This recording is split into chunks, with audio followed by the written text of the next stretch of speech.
অনেকে মনে করছেন যে রাজনীতি আগের মতোই চলবে। রাজনীতি আগের মতো চলবে না। রাজনীতি পাল্টে গেছে, জনগণ অনেক সচেতন, জনগণ আর প্রতারিত হবে না। শুধুমাত্র হাসিনার পালানোই একমাত্র আকাঙ্ক্ষা ছিল না, কারণ হাসিনা ঠিক যেই ব্যবস্থার মাধ্যমে পুলিশ দিয়ে কারফিউ জারি করে নিজের দেশের নাগরিককে গুম করত, খুন করত, প্রত্যেকটা ব্যবস্থাকে রাজনীতিকরণ করা হয়েছিল, বিচার ব্যবস্থাকে রাজনীতিকরণ করা হয়েছিল, প্রশাসনকে রাজনীতিকরণ করা হয়েছিল এবং প্রত্যেকটা প্রতিষ্ঠানকে ধ্বংসের মুখে ফেলা হয়েছিল, যেখানে কেউ কারো অ্যাকাউন্টেবিলিটি নিশ্চিত করতে পারবে না। ঠিক সেই একই ব্যবস্থা অটুট রেখে শেখ হাসিনার জায়গায় আরেকজন মানুষ এসে বসবে, সেটা অভ্যুত্থানের আকাঙ্ক্ষা ছিল না। অনেকগুলো কমিশন হলো, তার মধ্যে মাত্র 6টা কমিশনের রিপোর্ট নিয়ে ঐক্যমত্য কমিশন গঠিত হলো। সেই ঐক্যমত্য কমিশনে যে 6টা কমিশনের রিপোর্ট আলোচনা করার কথা, সেই 6টাও আলোচনা হয় নাই। অর্থাৎ বাকি যেই কমিশনের রিপোর্টগুলো আছে, আনফরচুনেটলি সেটা হয়ে যেতে পারে একটা একাডেমিক এক্সারসাইজ। অর্থাৎ রাষ্ট্রের জনগণের টাকা দিয়ে কমিশনগুলো এত কষ্ট করে আমাদের রিফর্ম প্রপোজাল দিয়েছে, কিন্তু সেটা কখনো আলোর মুখ দেখবে কিনা, বাস্তবায়ন হবে কিনা, সেটা আমরা জানি না। এবং যেটার পেছনে এত শ্রম দেওয়া হলো, ঐক্যমত্য কমিশনে সবগুলো পলিটিক্যাল পার্টি একসাথে বসে একটা জায়গায় আসলেন, সেটারও বাস্তবায়ন কিভাবে হবে সেই পথ সুস্পষ্ট না করেই সাইনিং সেরেমনি হয়ে গেছে। তো এই যে একটা ধারাবাহিকতা, যেখানে আমাদের পরিকল্পনা হয়, প্রস্তাবনা আসে, কিন্তু প্রস্তাবনার বাস্তবায়ন নিয়ে কোনো চিন্তা থাকে না, রূপরেখা থাকে না, এটা খুবই একটা অদ্ভুত অবস্থা।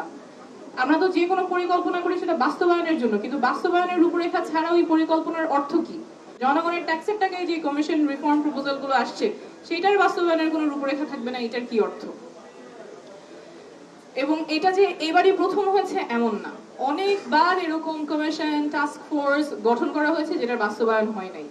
সাধারণত যে কোনো পরিকল্পনা হলে, সংস্কার পরিকল্পনা হলে, যেটা এক্সপেক্টেড, কোন সংস্কার হবে, কিভাবে হবে, কে বাস্তবায়ন করবে, কবের মধ্যে বাস্তবায়ন করবে, এবং সেই প্রয়োগকারী সংস্থা যদি অত তারিখের মধ্যে বাস্তবায়ন করতে না পারে, তাহলে সেটার কনসিকুয়েন্স কি হবে, এটা সুস্পষ্ট থাকতে হবে। নাহলে তো বাস্তবায়ন হবে না। কেন বাস্তবায়ন হবে? যে বডিগুলি অলরেডি আছে তাদের জন্য সংস্কার করা তো একটা অ্যাডিশনাল বার্ডেন। তার মধ্যে যদি পাথওয়ে স্পেসিফাইড না থাকে, তাহলে তো সেটা বাস্তবায়নের কোনো আশা নাই। এবং এটা আমরা বারবার হতে দেখেছি, 90-এ হতে দেখেছি, বিগত কেয়ারটেকার গভর্নমেন্টের আমলেও হতে দেখেছি। টাস্ক ফোর্স গুলো হয়, কমিশন হয়, রিপোর্ট আসে, কিন্তু বাস্তবায়নের মুখ দেখে না। এবং যার ফলে আমাদের যে ইনস্টিটিউশনগুলোর ভঙ্গুর দশায়, যে শুধুমাত্র গত 15 বছরের কারণে তা না, তারও আগে থেকে এটা চলে আসছে। এই একই পরিণতি আমরা আমাদের যে জুলাই সনদ, সেটার ক্ষেত্রেও দেখতে পাচ্ছিলাম।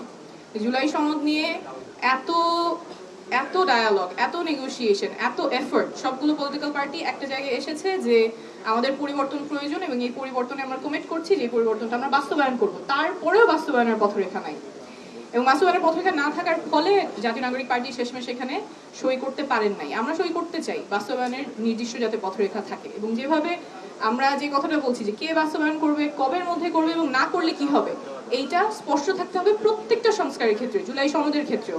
এখানে কমিশন থেকে একটা প্রস্তাবনা এসেছে যে যদি নির্ধারিত সময়ের মধ্যে যে সংস্কারগুলোর কথা বলা হচ্ছে সেটা যদি না করা হয়, তাহলে সেটা স্বয়ংক্রিয়ভাবে গৃহীত হয়েছে, এটা দেখা হবে। So that is one way of saying what will happen if this is not implemented.